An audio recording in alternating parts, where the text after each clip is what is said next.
சற்று முன் வெளியான முக்கிய 15 அறிவிப்புகள் பற்றிய விவரங்களை இவ்வீடியோவில் விரிவாக காணலாம். வீடியோவை கடைசி வரை ஸ்கிப் செய்யாமல் பார்க்கவும்.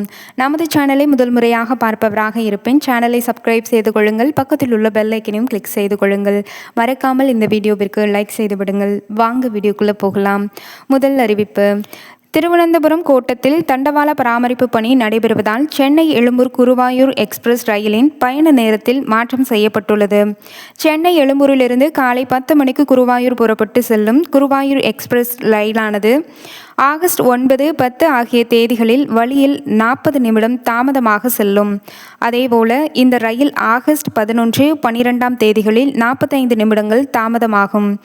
ஆகஸ்ட் 27, 31 ஆகிய தேதிகளில் 30 நிமிடங்கள் தாமதமாகவும், ஆகஸ்ட் 28, 29, செப்டம்பர் 1, 2 ஆகிய தேதிகளில் 50 நிமிடங்கள் தாமதமாகவும் செல்லும். இரண்டாவது அறிவிப்பு. செங்கல்பட்டு மாவட்டம் செய்யூர் வட்டம் மேல்மருவத்தூர் ஆதிபராசக்தி கோயிலில் ஆகஸ்ட் 14 தேதி வெள்ளிக்கிழமை ஆடிப்பூர திருவிழா நடைபெறவுள்ளது.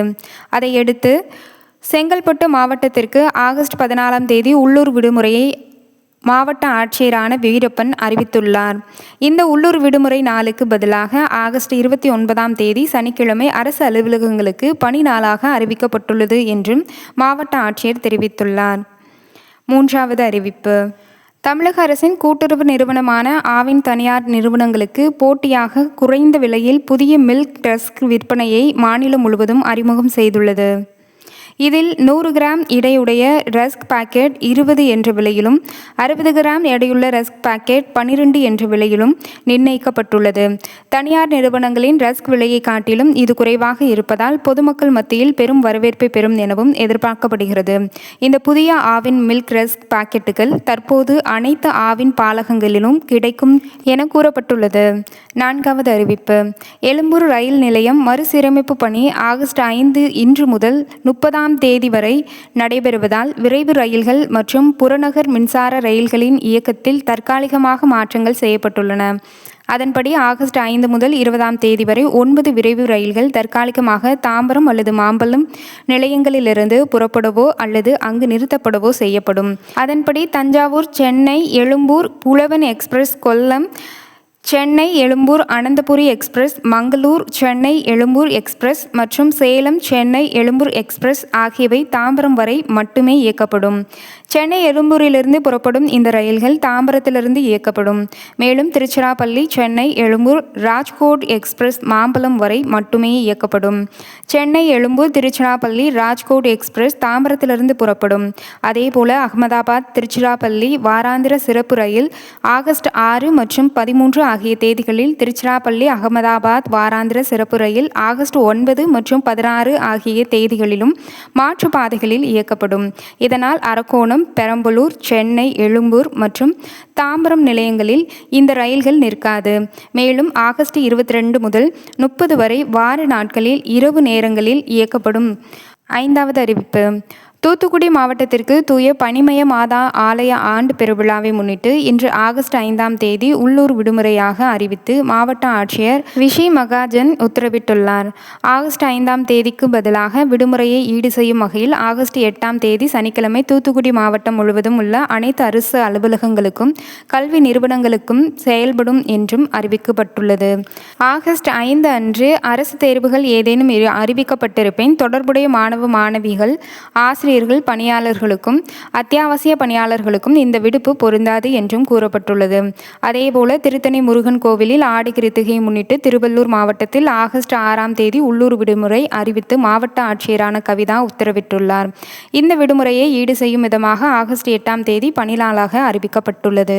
ஆறாவது அறிவிப்பு. வானிலை ஆய்வு மையம் வெளியிட்டுள்ள அறிக்கையில் சுமார் 5.8 கிலோமீட்டர் உயரத்தில் தெற்கு உள் கர்நாடகா மற்றும் அதனை ஒட்டியுள்ள பகுதிகளின் மேல் ஒரு வளிமண்டல சுழற்சி நிலவுகிறது. சுமார் 5.8 கிலோமீட்டர் உயரத்தில் ஸ்ரீலங்காவின் தென்மேற்கு பகுதிகளில் மற்றும் அதனை ஒட்டியுள்ள பகுதிகளிலும் ஒரு வளிமண்டல சுழற்சி நிலவுகிறது. சுமார் 4.5 கிலோமீட்டர் உயரத்தில் மத்திய மேற்கு வங்கக்கடல் மற்றும் அதனை ஒட்டியுள்ள ஆந்திரா கடலோர பகுதிகளின் மேல் ஒரு வளிமண்டல சுழற்சி நிலவுகிறது. வட தமிழக கடலோர பகுதிகளில் கீழ்மட்ட வளிமண்டலத்தில் ஒரு பலவீனமான காற்றழுத்த தாழ்வு பாதை நிலவுகிறது. இதன் காரணமாக இன்று திருவண்ணாமலை, விழுப்புரம், கடலூர், காஞ்சிபுரம், செங்கல்பட்டு, சென்னை, திருவள்ளூர், திருச்சி, கரூர் மாவட்டங்களில் ஓரிரு இடங்களிலும், புதுவையிலும் இடிமின்னல் மற்றும் பலத்த காற்றுடன் மிதமான மழையும், நாளை 6 மற்றும் 7 ஆகிய தேதிகளில் தேனி மற்றும் கோயம்புத்தூர் மாவட்டங்களின் மலைப்பகுதிகளில் ஓரிரு இடங்களில் கனமழையும், இதர மேற்கு தொடர்ச்சி மலை மாவட்டங்கள் சென்னை, திருவள்ளூர், காஞ்சிபுரம், செங்கல்பட்டு மற்றும் ராணிப்பேட்டை மாவட்டங்களில் ஓரிரு இடங்களில் மிதமான மழையும் பெய்யக்கூடும்.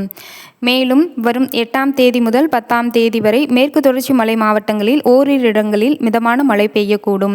தமிழகம், புதுவை மற்றும் காரைக்கால் பகுதிகளில் இன்று முதல் 9ஆம் தேதி வரை அதிகபட்ச வெப்பநிலையில் குறிப்பிடத்தக்க மாற்றத்திற்கான வாய்ப்பு குறைவு.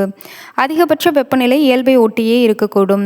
சென்னையில் இன்று வானம் ஓரளவு மேகமூட்டத்துடன் காணப்படும் எனவும், மாலை மற்றும் இரவு நேரங்களில் நகரின் ஒரு சில பகுதிகளில் இடி மின்னலுடன் கூடிய மிதமான மழை பெய்யக்கூடும் எனவும் கூறப்பட்டுள்ளது.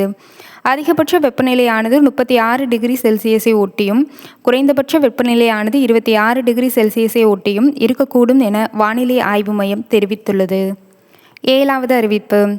2026-27ஆம் ஆண்டுக்கான பொது நிதிநிலை அறிக்கை மற்றும் வேளாண் நிதிநிலை அறிக்கை தாக்கல் செய்வதற்காக சட்டசபை மீண்டும் இன்று ஆகஸ்ட் 5ஆம் தேதி கூடுகிறது. இன்று பொது நிதிநிலை அறிக்கையை நிதியமைச்சரான மரிய வில்சன் மற்றும் நாளை வேளாண் நிதிநிலை அறிக்கையை வேளாண் அமைச்சரான வினோத் தாக்கல் செய்ய உள்ளனர். தொடர்ந்து நிதிநிலை அறிக்கை மீதான விவாதமும் அமைச்சர்களின் பதிலுரையும் இடம்பெற உள்ளது. இது தவேக அரசு தாக்கல் செய்யும் முதல் நிதிநிலை அறிக்கை என்பது குறிப்பிடத்தக்கது. 8வது அறிவிப்பு. தமிழகம் முழுவதும் அரசு பஸ் இயக்கம் இல்லாத அல்லது முன்பு இயக்கப்பட்டு பின்னர் கைவிடப்பட்ட வழித்தடங்கள் குறித்த விவரங்களை கோட்டம் வாரியாக சேகரித்து அறிக்கை அனுப்பும்படி உத்தரவிடப்பட்டுள்ளது. வரும் செப்டம்பர் மாதம் தொடக்கத்தில் புதிய பஸ்களை இயக்கும் திட்டத்தின் ஒரு பகுதியாக இதுவரை பஸ் இல்லாத மற்றும் இயக்கப்பட்டு பின்னர் கைவிடப்பட்ட வழித்தடங்களில் மீண்டும் பஸ் சேவையை தொடங்க அரசு முடிவு செய்துள்ளது. இதற்காக கோட்டமளவில் அறிக்கை தயாரித்து அனுப்பும்படி வேளாண்மை இயக்குநர்களுக்கு அறிவுறுத்தப்பட்டும் உள்ளது. 9வது அறிவிப்பு. தமிழகத்தில் வரும் 17ஆம் தேதி முதல் முழுமையான ஆன்லைன் பத்திரப்பதிவு முறை தொடங்க உள்ளதாக அமைச்சரான லோகேஷ் தமிழ்ச்செல்வன் தெரிவித்துள்ளார். முதலமைச்சரான ஜோசப் விஜய் ஆன்லைன் முறையில் பத்திரப்பதிவு செய்யும் நடைமுறையை தொடங்கி வைத்து உள்ளார். ஆன்லைன் முறையில் முழுவதுமாக பத்திரங்களை பதிவு செய்வதற்கான பயிற்சிகளும் அலுவலர்களுக்கு வழங்கப்பட்டு வருகிறது என்றும் முதலமைச்சர் விஜய் அவர்கள் கூறியுள்ளார்.